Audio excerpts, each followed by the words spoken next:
Hi Rishu. Hi ma'am. చాలా రోజులైంది కదా, ఎప్పుడు స్టోరీ అంటూ ఉంటావు. ఈసారి నువ్వు నాకు స్టోరీ చెప్తావా? అవును చెప్తాను. సరే మరి, వెల్కమ్ చెప్పు. హాయ్ నమస్తే, వెల్కమ్ టు కార్టూపురం. నా పేరు రిషిత్. ఓకే, ఏం స్టోరీ చెప్తావు? భస్మాసుర్ స్టోరీ చెప్తాం. సరే చెప్పు. బాగా చెప్తావా?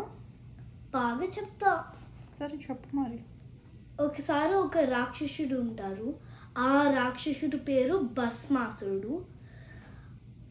ఒకసారి ఘోరమైన తపస్సు చేశాడు, అంటే చాలా ఘోరం తపస్సు. తర్వాత చాలా ఘోరం తపస్సు చేస్తారు. తర్వాత శివుడు వస్తారు. శివుడు ప్రత్యక్షం అవుతాడా? యా, అవును, శివుడు ప్రత్యక్షం అవుతారు. అప్పుడేమవుతుంది? అప్పుడు శివుడు ఫస్ట్ ఏం వరం కావాలని అడుగుతాడు. అప్పుడు చెప్తారు, నాకు నేను చిరంజీవి లాగా ఉండాలి, నన్ను ఎవరు చంపకూడదు, నన్ను ఎవరు చంపలేరు. కానీ అప్పుడు శివుడు చెప్తారు, అందరు పుట్టి చచ్చిపోవాలి. మరణం ఇంపాసిబుల్ టు డిఫీట్. ఓకే.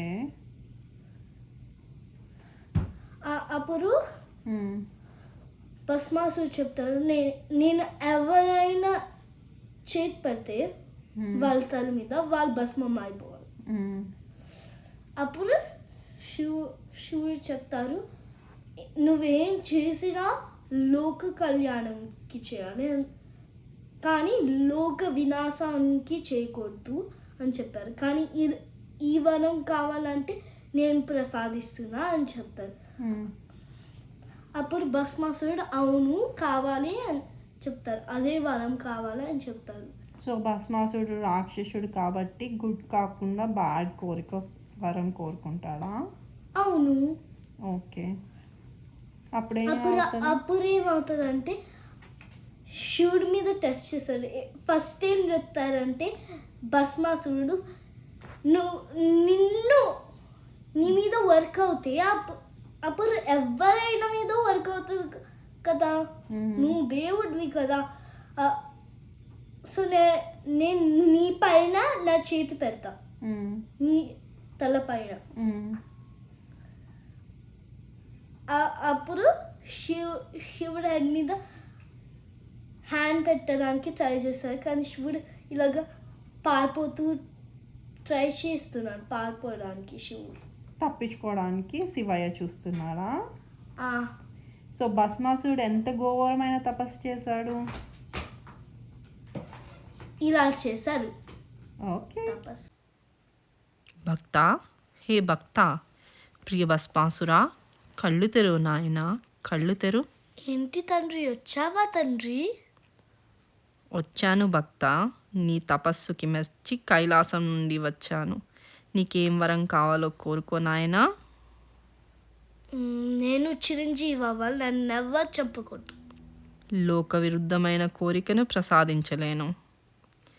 మరో కోరిక ఏదైనా బాగా ఆలోచించి కోరుకో.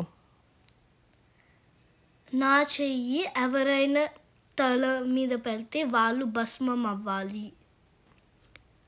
వరం అనేది లోక కళ్యాణానికై ఉండాలి బిడ్డ, లోక వినాశానికై కాదు.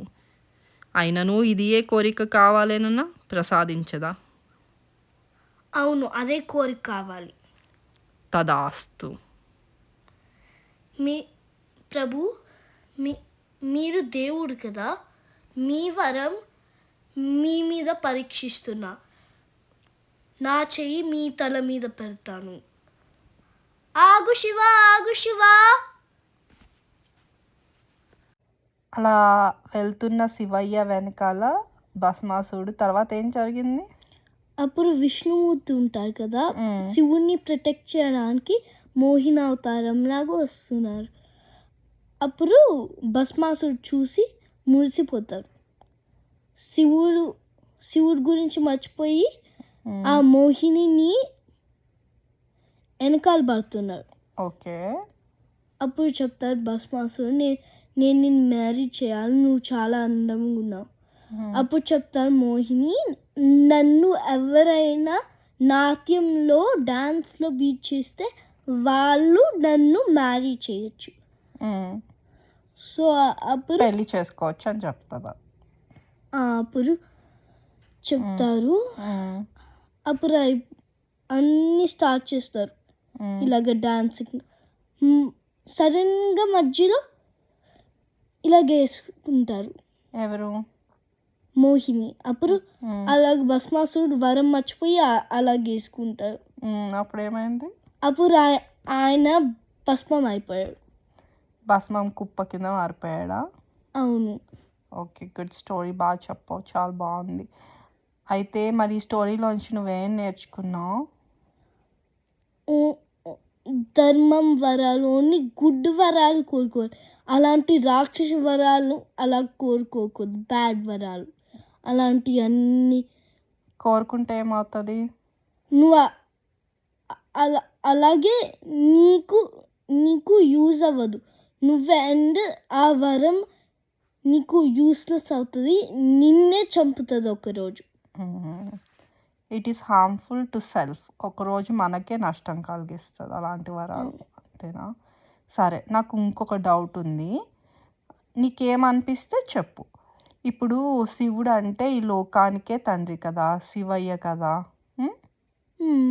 కైలాసంలో ఉంటాడు, మనందరికీ తండ్రి. మరి శివయ్య ఒక రాక్షసుడిని చూసి ఎందుకు పారిపోతున్నాడు? మళ్ళీ ఆయనకు తెలుసు ఆయన మీద వర్క్ అవ్వదని. ఎందుకంటే ఆయనే ఇచ్చాడు కదా, ఆయన మీద వర్క్ అవ్వదు, వాళ్ళ మీద వర్క్ అవుతుంది. ఆయన వరం ఇచ్చిన వాడి మీద వర్క్ అవ్వదు, ఎందుకంటే ఆయనే శివుడు, మొత్తం కంట్రోలర్ కదా. ఓకే, ఆయనని భస్మం చేస్తే వర్క్ అవ్వకపోతే బాధపడతాను, మొత్తం అలా చేస్తారు గందరగోళం. అందుకే రన్ చేస్తారు. నువ్వు చెప్పిన రీజనింగ్ కూడా బాగుంది, కానీ నేనేమనుకుంటున్నా అంటే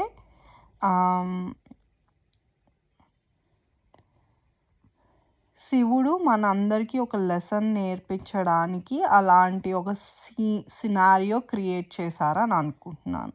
ఓకేనా? లైక్ మనమే ఈ స్టోరీలోంచి మనం ఏదో ఒకటి నేర్చుకోవాలి కదా, అంటే బ్యాడ్ వరాలు కోరుకోకూడదు అని మనకు నేర్పించడానికి శివయ్య అలాంటి ఒక నాటకం క్రియేట్ చేశారని నేను అనుకుంటున్నా. నువ్వు బాగానే చెప్పావు. ఓకే, థ్యాంక్ యూ నాన్నలు. సరే, కథ కంచికి మనం ఇంటికా. Good night. Good morning everyone from India. మరి యుఎస్లో వేరే చోట ఉన్న అందరికీ good morning and good night from everyone. Okay, good job. జై శ్రీరామ్. జై Sriram. Bye friends. See you next episode. Bye.